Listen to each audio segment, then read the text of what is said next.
I think that the pickle that the Trump administration is in is if they screwed this one up and sent a guy that's not MS-13, he's just a father from Maryland and he has 3 kids and like he's, you know, a construction worker and whatever, and he's not a gang member, and they send him back, they are complying with a court order, which then the ACLU and all these progressive leftist groups are going to challenge them in court on all of these deportations. And so Stephen Miller and Donald Trump, I think, are digging in on this one when they're wrong.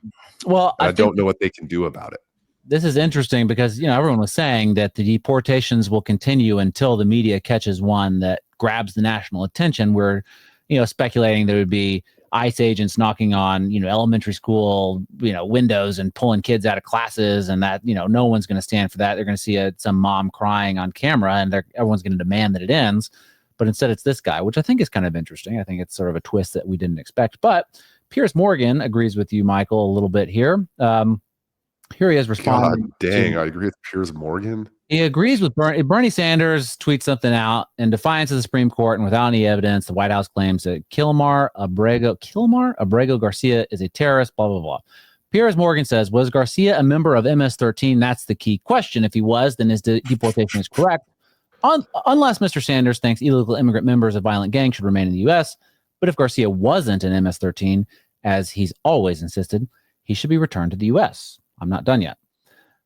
Peyton S., I don't know who that is, says, what? Ha. Even if he's not, he's in the country illegally, the county. We returned him to his country of origin. He's back where he's from. What the hell are you talking about, Piers Morgan? To which Piers Morgan, this is where my question comes in. Piers Morgan replies, so you would return every illegal immigrant in America right now to their country of origin? That's 13 million people. So it seems like Piers Morgan has an issue with the number of people being deported. It's 13 million. And so I'm wondering, more.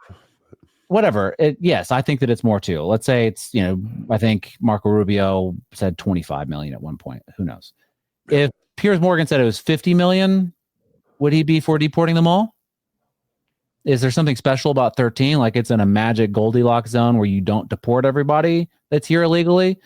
If it's 20 million, he's saying, okay, we got to deport him now. I don't think that's what he's saying. I think he's saying the number's too high. Yeah.